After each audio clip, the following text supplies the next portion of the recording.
A ver, Pepe, yo creo que había que escuché con mucho detenimiento tu información y había que aclarar varios puntos, si tú me lo permites. Por favor, Javier Cuello. En primer lugar, lo de la casa de Iztapa, te quiero decir, voy a ir por orden, como lo comentaste. La casa de Iztapa no es de Emilio Lozoya. La casa de Iztapa es de la esposa de Emilio Lozoya. La esposa de Emilio Lozoya es una persona de origen alemán que es heredera y accionista de muchas empresas en Alemania, tal y como lo acreditamos plenamente ante la función pública. Pepe, el año pasado, en el mes de mayo más o menos, se recibió una citación por parte de Emilio Lozoya para que compareciera a un procedimiento administrativo. Ese procedimiento administrativo era para revisar, evaluar y determinar todos sus bienes patrimoniales. Se compareció, se acreditó, independientemente de que la esposa era su dependiente económica aquí en México. Ellos, cuando se casaron, firmaron un contrato prenupcial en donde se manifiesta plenamente que la señora qué cuentas tenía cuando se casó, qué acciones. El papá de la señora es uno de los hombres más ricos de Alemania, y así se le hizo y se constató ante la función pública. Se revisaron, Pepe, todos, hasta los hijos del licenciado Lozoya. Todo se probó en la función pública y tengo el escrito firmado por uno de los directores de la función pública en donde archivan el expediente porque se probó plenamente las cuentas y la casa. Es de la señora, ella la adquirió. Ahora bien, lo que publicó Reforma y lo publicó el señor Olmos, que es el periodista de Mexicanos contra la Corrupción, es una absoluta falacia. ¿Por qué, Pepe? Yo soy abogado de muchas empresas, Pepe. Soy miembro de muchos consejos de administración de las empresas porque me tienen confianza los empresarios. Eso no quiere decir que ser miembro del consejo de administración soy empleado de una empresa.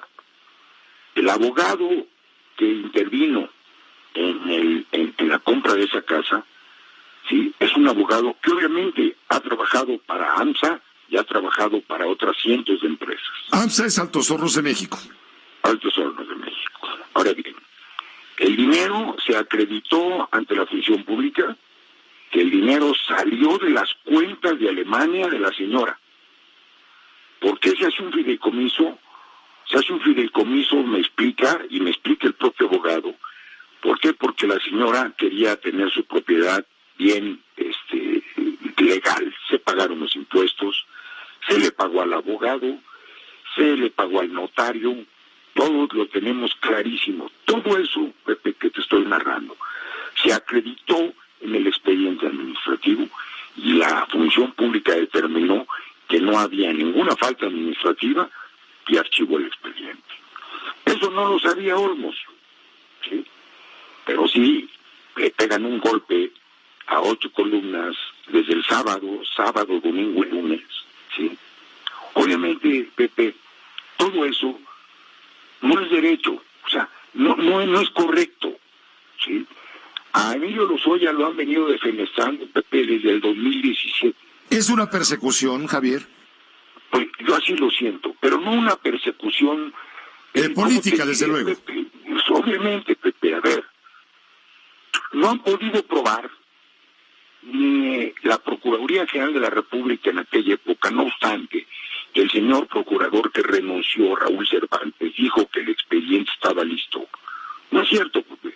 La carpeta de investigación, que yo también la tengo, ¿por qué? Porque hemos comparecido tanto a FEPADE como a CEIDEF, ¿sí?, en la Procuraduría General de la República y ahora en la Fiscalía.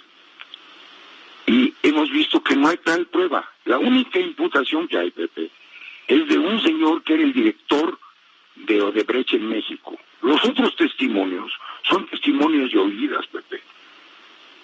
En el momento que Raúl Cervantes dice que estaba listo el expediente, no había nada, Pepe.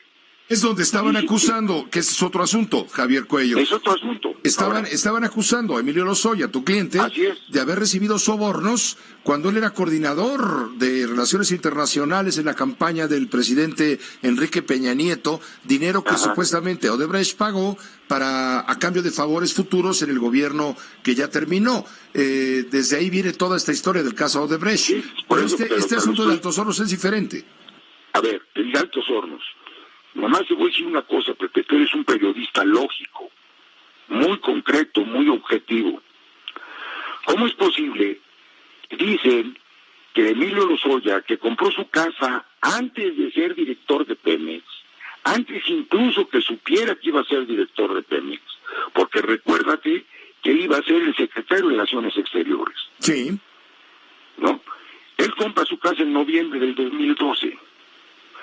El dinero que sale de la cuenta de Lozoya en Suiza, con ese dinero se compra la casa. ¿Cómo es posible que ahora diga la Fiscalía y el juez de distrito de control que Emilio Lozoya compró su casa con dinero que le iba a pagar a Altos Hornos o que le pagó a Altos Hornos para que 2 años después, ¿sí?, se le comprara agronitrogenados a Altos Hornos de México? Es ilógico.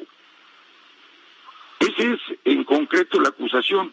No la conozco más a fondo porque no nos han permitido ni el juez de control ni el Ministerio Público de la Federación tener acceso a la carpeta, a la que tenemos todo el derecho, incluso por jurisprudencia de la Corte. Sobre el tema, Javier, sobre el tema de la casa de Ixtapa, un juzgado federal negó la suspensión definitiva que tramitó la señora Mariel Helen Eques, la esposa de Emilio Lozoya, para no ser detenida. ¿Esto es correcto? No es cierto, totalmente falso. La señora no pidió. Yo fui el que metí un amparo para evitar una trampa. Y el juez de distrito, todos los jueces contestaron que no existe ningún orden de aprehensión contra la señora. Y lo tengo, Pepe. Entonces, no es cierto lo de Ixtapa. Con todo respeto, yo creo que tenemos que ser muy puntuales. Claro, aquí te informan. Y digo, yo no estoy diciendo que tú lo estás inventando, Pepe. Claro. Eres un periodista objetivo, por eso estoy contestando. El problema de Altos Hornos lo vamos a probar. ¿Por qué no se presenta a Emilio Lozoya? Sencillamente, Pepe, porque el juez de control dicta una orden de aprehensión sin tomar en cuenta las medidas de cautela. El Ministerio Público nunca le dice de las medidas de cautela. Si el delito no amerita prisión preventiva oficiosa, no es grave porque el mismo juez se lo dice a la juez de amparo, ¿sí? Y lo tengo. Obviamente, ¿qué le van a hacer, Pepe? Después de toda esta defenestración, después de que han venido preparando las cosas. Ahora bien, te dicen a ti que la Unidad de Inteligencia Financiera está investigando lo de Ixtapa. Yo no sé lo que la Unidad de Inteligencia Financiera, porque así lo dijo el señor Nieto, ¿sí?, congeló las cuentas. Eso fue lo que a mí me alertó y obviamente me metí al amparo, Pepe, al amparo contra un orden de aprehensión como salió. Como se otorgó la semana pasada. Sin embargo, tu cliente no se quiere presentar porque dice no hay garantías. Y quiere decir que en este momento, al no presentarse ante el juez, Emilio Lozoya es un prófugo de la justicia. Bueno, todavía no, Pepe. Todavía no sale el acuerdo de la juez de amparo en donde me sobresee la suspensión definitiva. Es suspensión, es un incidente, Pepe. El amparo sigue. El amparo es un juicio.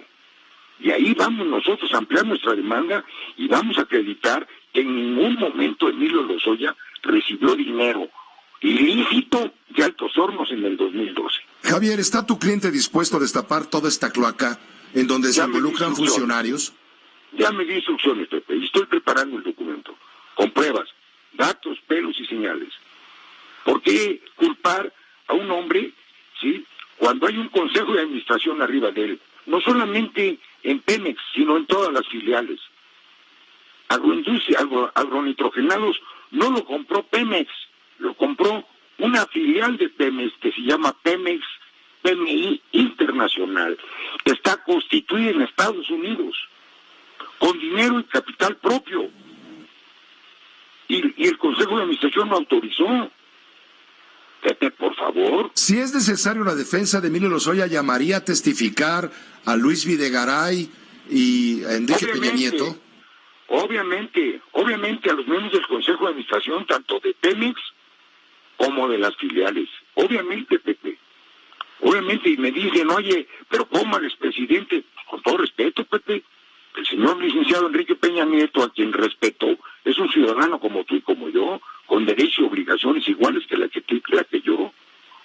Entonces, obviamente, tenemos que llegar al fondo de esto, Pepe, pero en justicia. O sea, yo no estoy diciendo que yo lo que estoy diciendo es que voy a plantear mi defensa.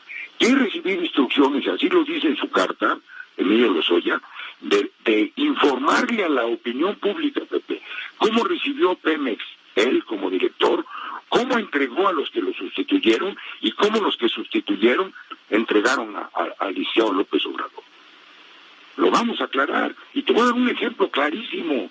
Cuando sale Emilio Lozoya, la producción de Pemex en crudo era 2.400.000 barriles. ¿Qué le entregan a López Obrador? 1.400.000. Ah, bueno. Entonces, vamos a ver quién... Ahí va a salir a reducir el huachicoleo, Javier.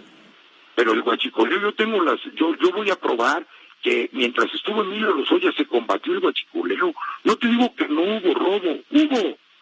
Pero fíjate bien, a partir de febrero del 2016, ¿sí?, se dispara el huachicol en forma impresionante. Yo tengo las estadísticas, no las inventé.